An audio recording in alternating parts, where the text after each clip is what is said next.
Hati yang bicara, bos. Yang begini juga harusnya lu belain juga, Dorna. CS. Halo guys, assalamualaikum warahmatullahi wabarakatuh. Gimana kabar kalian semua? Semoga senantiasa dalam keadaan sehat selalu. Langsung kali ini Celoteh Rio pengen ngebawain reaction yang lagi viral nih.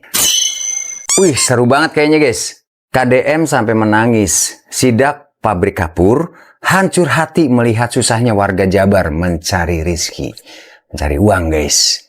Dan kita tengok guys ya, seperti apa? Deddy Mulyadi sidak lagi pabrik kapur dan menemukan banyak kejanggalan. Mulai dari gaji pegawai yang kecil banget, sampai BPJS ketenagakerjaan. Situasi pabrik penuh debu mencemari lingkungan sekitar. Bahkan atap-atap rumah warga berubah menjadi putih. Para pegawai di situ bahkan sampai bingung kenapa ini semua bisa terjadi. Ini udara di sini nih. Wow. Lihat. Debunya tuh sudah kemana-mana, udah bertebaran dari mana-mana. Polusi banget tuh. Dan ini tidak semuanya orang bekerja dan berusaha lewat batu kapur. Saya nggak tahu kadar udaranya sudah berapa karena Dinas Lingkungan Hidup lagi saya tugaskan untuk menghitung kadar udara. Terus kemudian juga dampak terhadap lingkungan, termasuk tenaga kerja. Kita tahu bahwa bayar upahnya rendah banget, belum keamanan kerja. Kita jalan lagi. Miris banget ya. Udah dampaknya sangat berdampak ke lingkungan, upah kerjanya minim banget.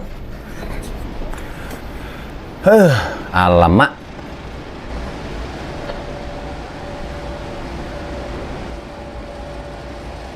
Ya orangnya nggak ada.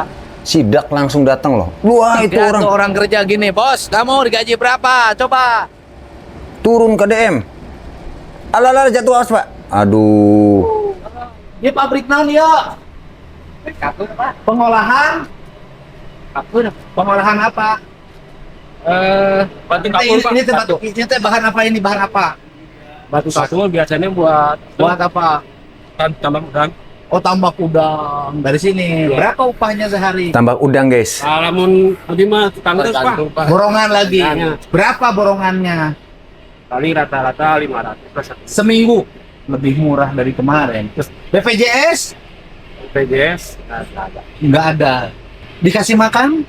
enggak. Kalau hari Jumat kasih Jumat aja. Susu tidak. Jadi 500 seminggu. Jadi seharinya tidak jatuh 100.000 ya? ya gimana? Iya lancarnya mesin, Pak. Oh. Kemaunya segini.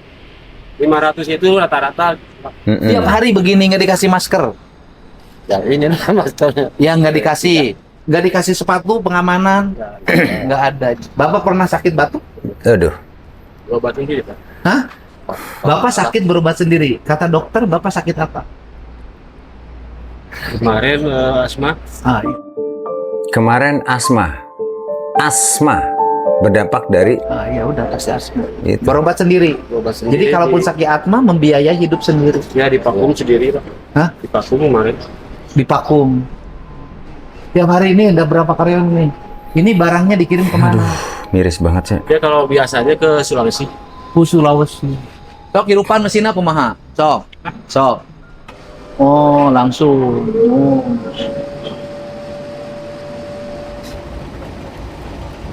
Oh, begitu prosesnya tuh.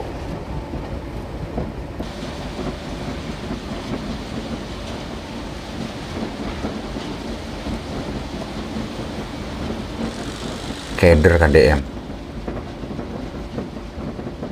Sampai nangis tuh KDM.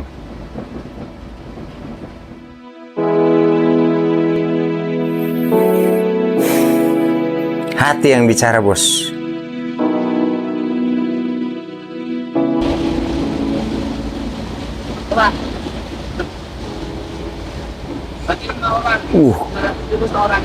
Luar biasa.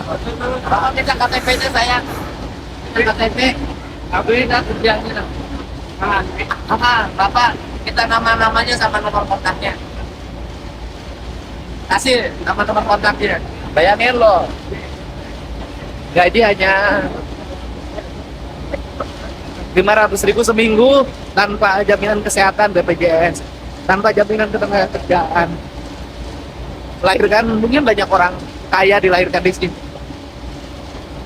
Dan ini nggak jauh dari gedung pemerintahan kita, para pengawas kita selama ini ngawasin apa kita berdemonstrasi, ini juga bagian yang harus kita perjuangkan yang jauh lebih berat. Betul Pak, setuju Pak. Peka banget. Gubernur kita peka banget guys. Peka sama warganya, sama rakyatnya. No comment dah. It's the best KDM, ya Allah. Terima kasih. KDM menangis. Ya itu dia, guys. Lihat guys, tengok guys. Aduh, beli kayu. Aduh. Saya ada helm ya, helm lah.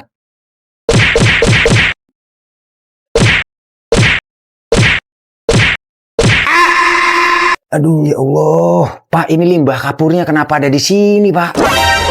Ini limbah kapur. Tadi sudah dibersihkan di sana dan limbahnya nongol di layar HP. Butek HP saya nih. Alamak. Saya ningali KDM cerik.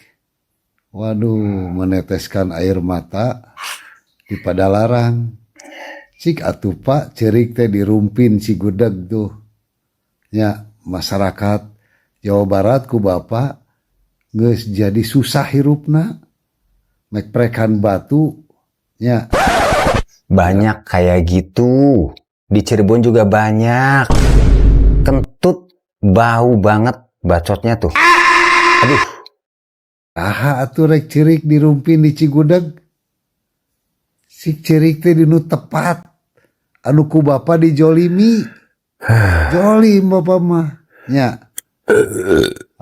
Kompensasi bohong. Mau ngising. Anu rek bere pagawean bohong. Mau ngising.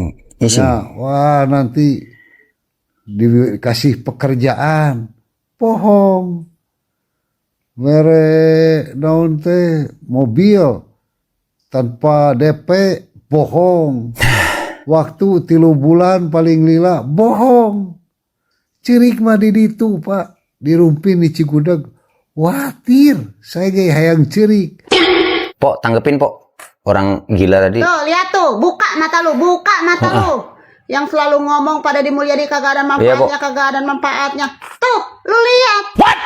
Bukannya lu pada berdiri untuk rakyat kecil. Tuh, lu lihat. Jangan cuma rumpin, jangan cuma parung panjang yang lu bela-belain. Rombongan Dorna CS. Nah, lu lihat. Padalarang juga tuh.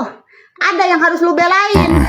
Terkait para pekerja-pekerja di pabrik kapur tersebut yang gaji hanya 500.000 ya, tapi BPJS Ketenagakerjaannya tidak diberikan oleh perusahaan padahal sudah terdaftar, sudah ada sertifikatnya. Nah, yang begini juga harusnya lu belain juga Dorna CS. Kenapa kagak lu belain? Ya karena dia semut rangrang. Karena kagak ada pemasukan gitu buat lu. Semut rangrang. Buat lu pada. Semut rangrang. Sialan lu, setan, kesel gua sama para pembenci-pembenci KDM yang suka ngaku-ngaku aktivis untuk rakyat kecil. Pret, tai. Kentut. Kagak Betul. ada lu gunanya juga. Bau. Ya, Bau. tuh liatin. Apalagi si Barnas yang suka ngomong. Deddy Mulyadi kagak ada manfaatnya. Tuh, dengan cara kayak begitu kebongkar kan? Ya. Perusahaan-perusahaan nakal. Dengan dia ngebawa kamera menjadi konten kreator yang lu sebut-sebut kayak begitu, kalian para pembenci KDM, sebagai bukti masyarakat bisa lihat di sekitar kita masih banyak tuh yang kayak begitu tuh, yang dikerjain sama perusahaan-perusahaaan yang hanya mementingkan kepentingan sendiri. Ya, tuh lihat, gemes gue. Bapak Aing, sehat-sehat Bapak ya. Amin. Pokoknya mah Bapak mah di hati Empok selalu ada nomor 1, the best, terbaik. Bahagia banget Empok punya pemimpin seperti Bapak ya Bapak. Ya Allah, sehat-sehat Bapak. Dijauhkan dari orang-orang yang jolim. Udah bye. Amin. Iya bener. Ada rombongan semut rangrang jadi keder. Inilah sederet kasus Panji Gumilang. Inilah sederet kasus Panji Gumilang yang kemarin heboh serang KDM. Dia adalah pimpinan besar Ponpes Al Zaitun yang berada di daerah Indramayu. Dari berbagai ajarannya sempat menuai kontroversi karena dinilai menyimpang. Berikut ini berbagai ajaran kontroversinya. Pertama, memperbolehkan perempuan untuk menjadi khatib salat Jumat. Kedua, memperbolehkan saf laki-laki dan perempuan dicampur dalam satu barisan saat pelaksanaan salat. Ketiga, mempraktikkan salam yang bernuansa agama lain. Terakhir, beranggapan jika dosa manusia bisa ditebus atau dibeli dengan sejumlah uang. Sampai akhirnya pada tanggal 3 Agustus 2023, Majelis Hakim menjatuhi 1,5 tahun penjara kepada Panji Gumilang atas kasus penodaan agama.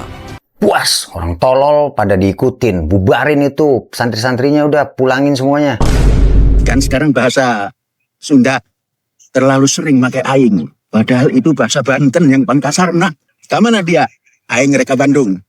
Itu bahasa Banten sekarang dipakai oleh orang Jawa Barat yang paling halus. Bapak aing. Tuh, mulai kasar. Buat Bapak Panji Gumilang, saya sangat mengapresiasi apa yang Bapak sampaikan. Perlu diketahui bahwa kalimat aing itu bukan kalimat kesombongan, tetapi kalimat kesetaraan. Karena wilayah Sunda di zaman dulu, di era kerajaan Sunda, itu tidak mengenal kasta, tidak mengenal tingkatan manusia. Maka prinsip politiknya adalah sosialisme, karena dia memiliki kesetaraan. Sehingga bahasa itu memang sangat populer di wilayah Banten, karena dulu ibu kota kerajaan Sunda di Pakuan Pajajaran yang sekarang disebut Bogor, dan wilayahnya sampai ke wilayah Banten sebelum kemudian Banten berubah karena pengaruh Islam, kemudian berubah menjadi Kesultanan Banten. Betul. Dan selanjutnya kalimat aing juga merupakan kalimat yang biasa digunakan dalam sejarah keislaman di Tatar Sunda. Contoh, di Purwakarta ada seorang tokoh bernama Baing Yusuf, penyebar agama Islam di wilayah Purwakarta dan sekitarnya, yang kemudian muridnya adalah Syekh Nawawi Al-Bantani yang merupakan imam di Masjidil Haram. Dan Baing itu adalah Bapak Aing, artinya bahwa itu cermin dari penyatuan antara pemimpin dan rakyat, sehingga jamaahnya atau umatnya merasa punya guru, merasa punya pemimpin spiritual, namanya Baing Yusuf, Bapak Aing. Nah, untuk itu andai kata kemudian di Sunda muncul kalimat undak usuk basa, ada bahasa kasar, bahasa halus, itu terjadi setelah wilayah Tatar Sunda, terutama wilayah Priangan, menjadi bagian dari kekuasaan Mataram, sehingga pengaruh kebudayaan Mataram mempengaruhi tata kelola bahasa di wilayah Priangan. Lahirlah undak usuk basa. Kalau saluhureun kasahandapeun ada aing, aya abdi, ada sim kuring, ada jisim kuring. Nah, kalau dalam bahasa Jawanya aing itu adalah kulo atau kula, artinya cermin penyatuan antara manusia dengan yang menciptakannya. Tuh, dengerin. Lu jangan belajar agama sesat mulu, PA. Nih, belajar sejarah bahasa bagaimana awal terciptanya. Mengajarin kayak gitu baik, tolol. Bener Pak, saya dukung Pak, nggak apa-apa Pak. Kritikan tajam Wong Banten terhadap Panji Gumilang. Sekali lagi jangan bawa-bawa nama Banten ketika mengkritik Kang Deddy Mulyadi berkenaan dengan bahasa yang ada di daerah Banten. Memang bahasa Banten ada yang halus, ada yang kasar, baik itu Sunda ataupun Jawa. Tetapi kasarnya bahasa Banten ini adalah bahasa kesetaraan. Ketika bersua dengan orang yang sebaya, tapi ketika bersua dengan orang yang lebih tua, maka yang diutamakan, yang diprioritaskan adalah bahasa halus, baik itu Jawa ataupun Sunda. Kalaupun orang Banten tidak tahu bahasa Jawa halus ataupun bahasa Sunda halus, maka yang diutamakan adalah adab, permintaan maaf terlebih dahulu. Itu tahu aja, bahasa yang buruk adalah bahasa yang kotor, yang keluar daripada mulut orang-orang yang merasa terpelajar, merasa berpendidikan, tetapi mudah menjelekkan bahasa orang. Itu tidak tadi. Sekali lagi, Panji Gumilang, kalau mau mengkritik Kang Deddy Mulyadi, jangan bawa-bawa nama Banten. Ditambah, kalaupun mau mengkritik Kang Deddy Mulyadi, yang terbaik daripada yang baik adalah di depan, bukan di belakang. Apalagi seorang Panji Gumilang ini adalah seorang guru di pondok pesantrennya, seorang bapak di keluarganya.